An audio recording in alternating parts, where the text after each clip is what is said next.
सप्तम स्थान में बुद्धदेव।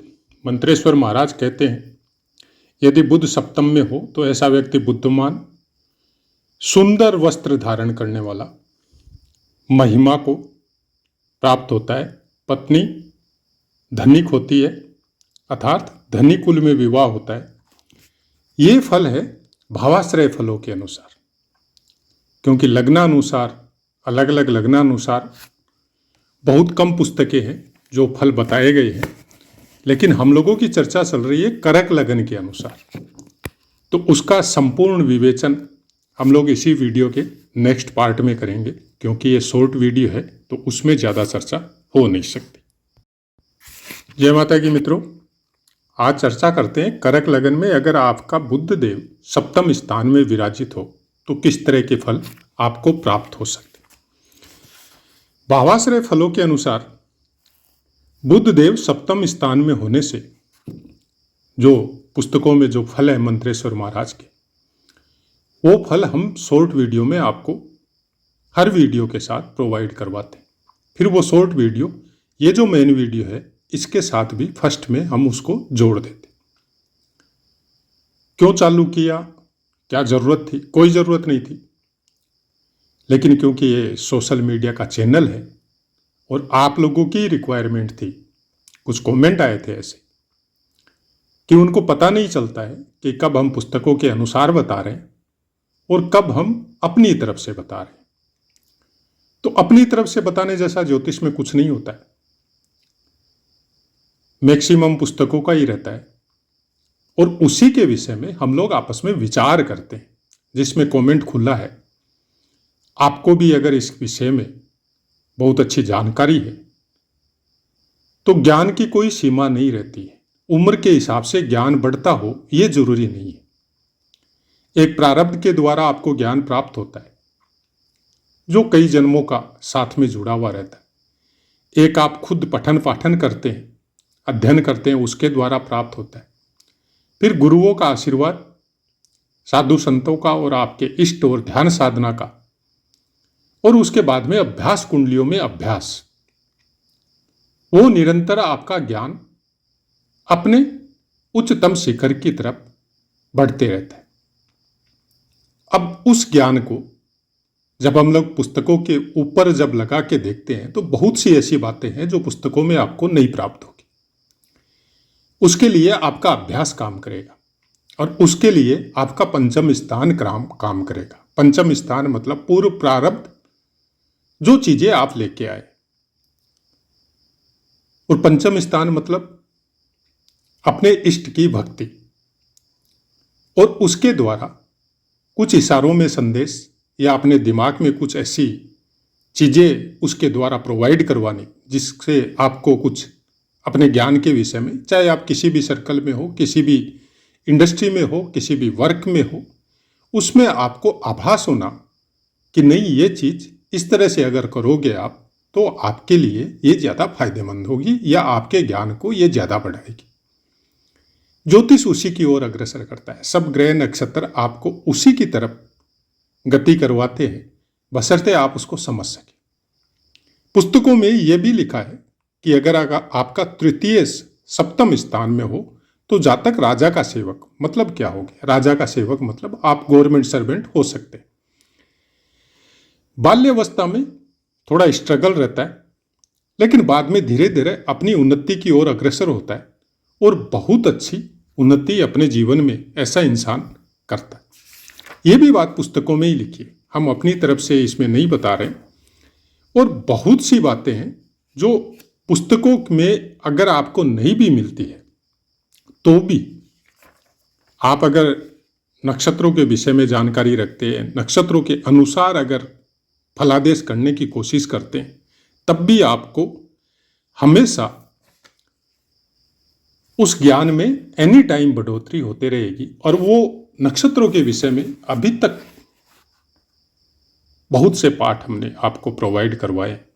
अगर आप नए जुड़े हैं और ज्ञान पिपासु है तो आप शुरू से अध्ययन करते हुए आइए।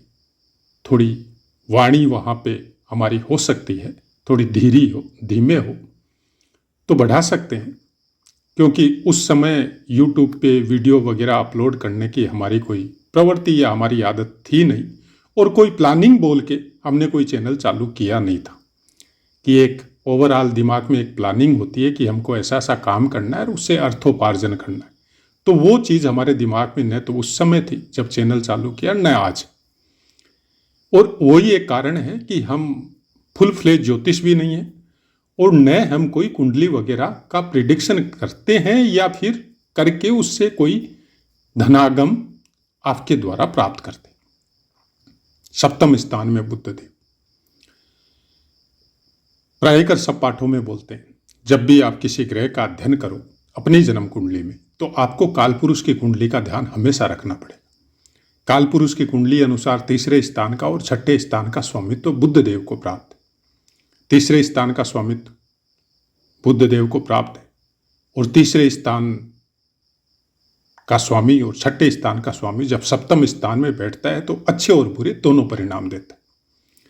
वैसे ही कर्क लगन की कुंडली में तीसरे स्थान और द्वादश स्थान का स्वामित्व है, और ये अगर सप्तम स्थान में बैठता है तो ये प्रायकर मतलब आपके तीसरे स्थान और आपके द्वादश स्थान दोनों को अच्छे रिजल्ट देगा, आपके लग्न को नहीं देगा।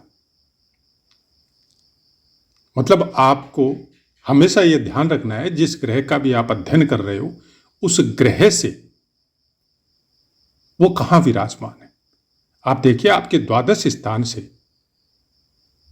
ये ग्रह अष्टम विराजमान है, और आपके तीसरे स्थान से पंचम होगा। तो द्वादश स्थान से अष्टम मतलब जो प्रॉब्लम आपको द्वादश स्थान से प्राप्त होनी चाहिए वो प्रॉब्लम आपकी अष्टम में चली गई। आप ये बोल सकते हैं कि ऐसा इंसान प्रायकर खर्चे करने में थोड़ी कंजूसी करेगा, खर्चे करने की प्रवृत्ति थोड़ी कम होगी। ऐसे इंसानों के दुश्मन कम बनते, वाणी मीठी होती। प्रायकर अपनी जन्मभूमि से थोड़ी दूर जाके प्रोग्रेस करते। बिजनेस के संबंध में भी इनके लिंक जो है बहुत हाई फाई हो सकते। तीसरे स्थान से संबंधित फल जो पुस्तकों के अनुसार है वो भी बहुत अच्छे बताए गए। लेकिन पराक्रम के विषय में जब हम लोग इस चीज की बातें करेंगे तो थोड़ी बुध ग्रह को आपको यह भी समझना पड़ेगा साथ में कि बहुत कम चांस होता है बुध ग्रह आपका अलोन, अकेला, निष्पक्ष, अपनी पूर्ण आभा के साथ, बिना किसी के प्रभाव में आपकी कुंडली में विराजमान हो। बहुत कम चांस होता है। या तो सूर्य मिलेगा साथ में, या शुक्र मिलेगा साथ में, या फिर मंगल भी मिल सकता है, या फिर चारों मिल सकते हैं, सूर्य, शुक्र, मंगल, बुध। सूर्य का सानिध्य बुध के लिए बहुत अच्छा होता है, बहुत बार बोल चुके हैं। शुक्र का सानिध्य बुध के लिए इतना अच्छा नहीं बताया गया, क्योंकि बुध ये कुछ चंचलता प्रदान करता है आपको, और द्विस्वभाव राशियां हैं दोनों, उनका स्वामित्व इनको प्राप्त है। और कर्क लगन वालों के लिए खासकर कोई अच्छे स्थानों का स्वामित्व बुध ग्रह को नहीं रहता है, और यहां पे बैठ के आपके लग्न को भी ये पूर्ण दृष्टि से देखेंगे तो मस्तिष्क में विचारों का जो आवागमन है उसमें छेड़छाड़ करेंगे। आप एक दिमाग लेके बैठे किसी काम के लिए कि हमको ये काम करना है, और आपके विचार उस काम से ये हटा देंगे। अब इनके ऊपर किसी शुभ ग्रह की दृष्टि हो या सूर्य का सानिध्य हो तब थोड़ा एक मीटर अलग हो जाता है, लेकिन अगर अलोन है तो ऐसा करेंगे। अब किसी ग्रह का सानिध्य भी अगर है तो भी कभी कभी जब ये पावर में आएंगे तब ये ऐसा कर सकते हैं। बुध ग्रह को मैनेज करना बहुत आसान है और बहुत मुश्किल है, दोनों बातें, क्योंकि बुध ग्रह नॉर्मली समझ में नहीं आता आदमी को।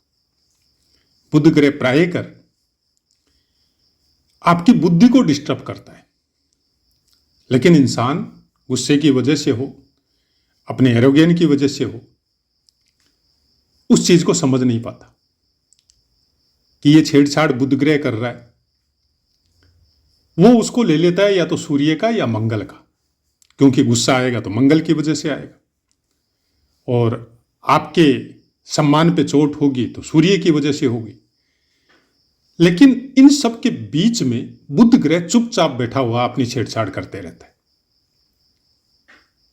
और ये छुपा हुआ रहता है। बच्चा क्या होता है? बच्चा परिवार में किसी को छेड़ किया, या तो पिता के पीछे छुपेगा या माता की गोद में छुप जाएगा, और फिर गालियां किसको पड़ेगी? या तो पिता को या माता को, कि बच्चे को कुछ सिखाया नहीं, कुछ संस्कार दिया नहीं। तो बुध ग्रह को संस्कारों से भी जोड़ा जाता है। जिस बच्चे के संस्कार अच्छे होते उसको बुध ग्रह के साथ जोड़ा जाता है। तो आप अपने बच्चे को या आपके अपने बुध ग्रह को आप कितना कंट्रोल कर सकते हैं? जैसे चंद्रमा को कंट्रोल करना बहुत मुश्किल होता है, और जब आप चंद्र लगन करक लगन है और हम ये सोच लें कि हम लोगों को अपना चंद्रमा को कंट्रोल करना है, और चंद्रमा खुद क्या कह रहा है कि हम खुद ही डिकंट्रोल है, आप हमको कैसे कंट्रोल करेंगे? वो पूरे 27 दिन में 27 नक्षत्रों का भ्रमण कर लेते और उसमें 108 चरणों का भ्रमण कर लेते। तो जब वो खुद ही स्थिर नहीं है तो आप उसको कंट्रोल कैसे कर सकते? तो ऐसा ही कुछ बुध ग्रह का हिसाब किताब है। बुद्धि की स्थिरता सूर्य के सानिध्य में प्राप्त हो सकती है, फिर भी कभी कभी छेड़छाड़ कर सकता है। बुध ग्रह को अगर आपको एनी टाइम स्ट्रोंग करना है और गुस्सा आ रहा है कोई चीज पे, तो हम लोगों के बड़े बुजुर्ग या साधु संत बोलते थे कि गुस्सा आ रहा है तो कंट्रोल करो, थोड़ा रुको शब्द बोलने के पहले, क्योंकि शब्द बोलेंगे, शब्द बुद्ध है, वाणी बुद्ध है, तो गुस्से वाली जाएगी। एंगर मंगल का है, तकलीफ किसको होगी? लगन को, मतलब आपको। और नाम क्या होगा? गुस्से का, मंगल का। जबकि वाणी का प्रभाव बुद्ध पे, वो चुपचाप वाणी निकाल के जीभ अपना काम करके और आपके मुंह में घुस जाएगी। बुध ग्रह कुछ ऐसा ही है। हम लोग प्राय कर बड़े बड़े होर्डिंग्स में विल पावर बढ़ाने वाले ऐसे स्पीच, कुछ ऐसे सेंटर, कुछ ऐसे वाक चातुर्य की चीजें पूरी तरह बुद्ध है। जब आप व्यापार करते हैं, कस्टमर को समझाते हैं, या कोई सेल्समैन है जो अपने प्रोडक्ट को बेचने के लिए सामने वाले को समझा रहा है और वो उसकी बातों में आ रहा है, तो आप मान के चलिए उसका बुद्ध बहुत स्ट्रांग है और बहुत कुछ सूर्य का भी सानिध्य प्राप्त है।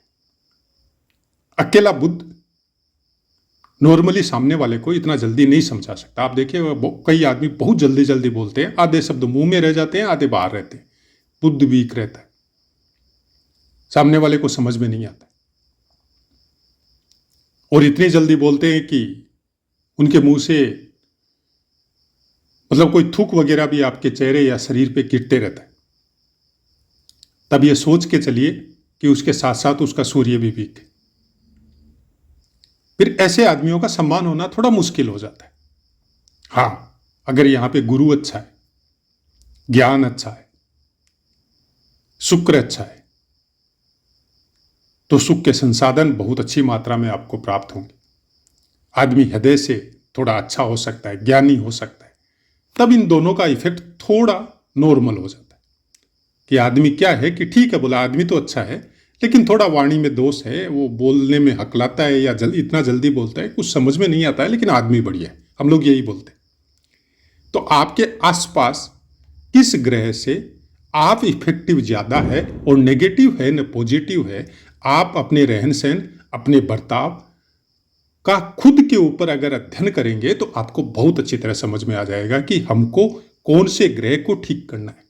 और ठीक करने के लिए कोई रेमेडी नहीं होता है। आपको स्वभाव में परिवर्तन करना पड़ेगा, अपने चाल चलन में परिवर्तन करना पड़ेगा, अपने बोलने के तरीके में परिवर्तन करना पड़ेगा, शुरुआत करनी पड़ेगी। धीरे धीरे धीरे धीरे उसमें आप सही होते जाएंगे, समय लगेगा, क्योंकि प्रारब्ध के द्वारा जो चीज़ें प्राप्त होती है उसको बदलने में समय लगता है। और आप ये सोच रहे हैं कि हम कुछ रेमेडी के द्वारा इसको ठीक कर लें, तो फिर हमने तो नहीं देखा अपने जीवन में कि रेमेडी से कुछ ठीक हो सकता है। हाँ, आपके चाल चलन और बर्ताव और कोई भी उपाय जो आप कर रहे हैं उसमें पूर्ण विश्वास, उससे होता क्या है कि उससे आपकी विल पावर बढ़ती है। आपको किसी गुरु ने जिसके ऊपर बहुत ज्यादा विश्वास है आपको, और उसने बताया कि गौ माता की सेवा कीजिए या चींटियों को खाना डालिए, उसने अपने हिसाब से बताया आपको, और होता भी है उससे, और आपने पूर्ण विश्वास के साथ वो कर्म किए। विश्वास विल पावर को बढ़ाता है, और जब आपका विल पावर नेगेटिव से पॉजिटिव होता है तो वो ग्रह उसी के अनुसार फिर आपको फल देना चालू करते हैं। यही होता है इफेक्ट रेमेडी का। बाकी आपकी अपनी इच्छा है, क्योंकि रेमेडी और उपाय और भगवान की भक्ति और हवन यज्ञ या मंत्र जाप, उसमें विश्वास सबसे बड़ी भूमिका निभाता है। विश्वास के बगैर कुछ नहीं हो सकता। तो आशा है मित्रों, पाठ समझ में आया होगा। अब अपनी वाणी को विराम देते हैं, आपसे आज्ञा लेते हैं। जय माता।